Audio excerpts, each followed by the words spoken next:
So through the interviews, if you saw from Noel's interview, he said that there was an idea of community and an idea of feeling welcome, even though he was part of that community. So.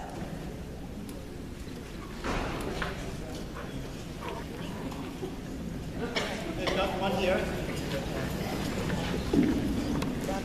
Hi. So mental illness runs in my family. My mother, sister, and I suffer from severe depression. In fact, I wrote my first suicide letter when I was 9 years old.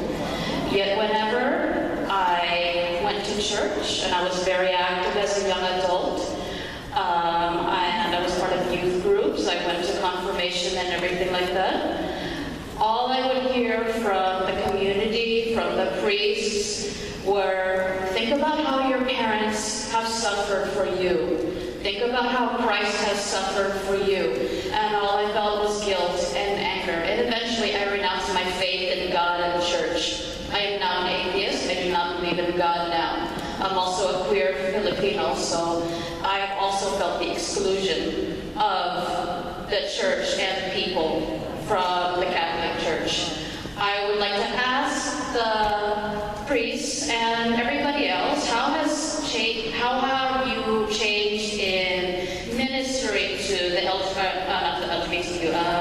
people with severe depression, people who have mental illness? Because Asians, we do not exhibit mental illness the same way that other people do. For example, if we have severe depression, we may have stomach problems or headaches. How exactly has it changed so people like me, young people, children who are suicidal, how has it changed so that they are not alienated from the church, which is in fact a huge part of their cultural identity? Thank you very much. You are a very brave woman, and I really thank you for that question. I feel compelled to give a little bit of an answer to your question because I have a daughter. Speak up. I have a daughter who also suffers from depression and anxiety.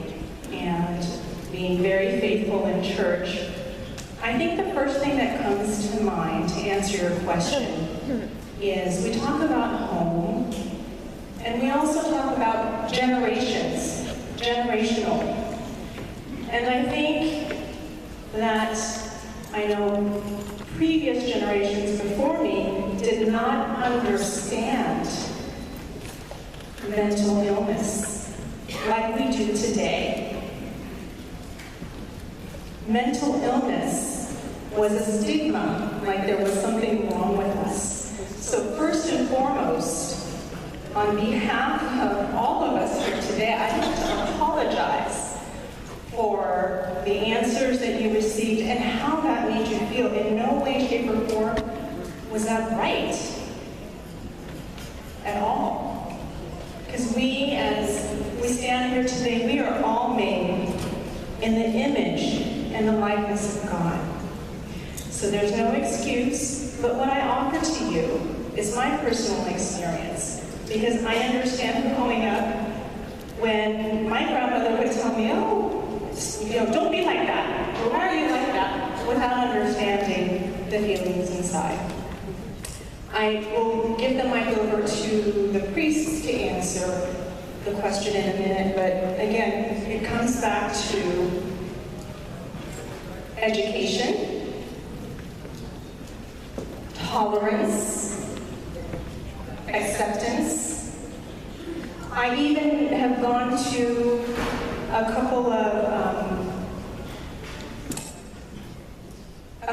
masses where I still hear there's not any understanding of mental illness. My daughter tells me when I talk to her, even I don't have the understanding of mental illness, and I grew up here. And when I ask her, honey, is there something that I did? Who did it? Why? How are you feeling this way? And she explains to me, Mom, there's not anything anybody did. It's just how I feel. And I make her feel guilty because she can't explain the answer to me. which breaks my heart. And so all we can do, what I've learned from this, what we can do is listen. Just sit down and try and understand. And the number one thing that I've learned from my daughter, please don't tell me, just get over it. Please don't tell me, just get up and wash your face and you're okay. Just let them be and feel their feelings without trying to change their feelings. That's the worst. So, I'm sorry for the long-winded answer. And it comes back to why we're here today, feeling at home. And I invite you back. There are many areas here in the Oakland Diocese that would love just to talk to you. Okay, that's fine. But thank you for coming. But listen, have tolerance, understand the generational gap, understand that we can have different homes and different hearts, but we're all one, made in His image.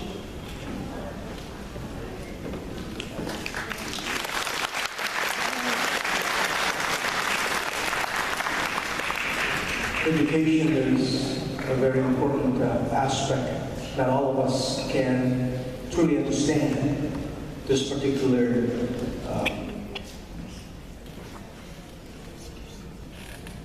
challenge.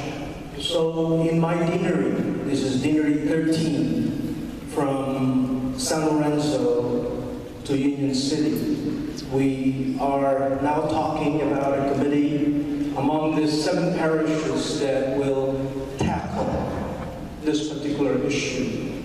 We're beginning to form a group, a committee that will listen, that will study, and hopefully that will be a place for young people to go to when they have these issues.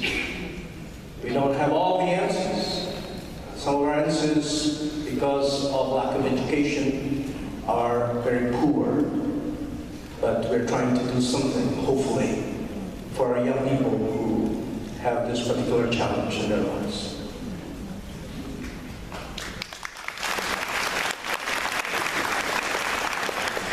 Learning from experience from other clergy that I trusted, and it's more about the head but the heart as well. How that one-to-one communication. We look at our Lord Jesus. He had 12 apostles. He didn't get the big crowds. Yes, they came, but allowed them to go one-to-one, because every person has a different story. And I think with education, as Father Ramon was saying with the deanery, as a diocese, we did have a clergy day on this topic. Why don't we can do more? And we are working into that, because hearing this as clergy, we like said, we don't need any more canon lawyers, we don't need more liturgists, we need priests who are dealing with marriage and family, dealing with psychology, to help better for the needs, I think, in not just in our diocese, but particularly in the United States as well. But how do we continue that? Because the United States is different cultures, different generations have different styles. So I think that first, that one-to-one communication is very key. And I said that's the start that we can continue to work on.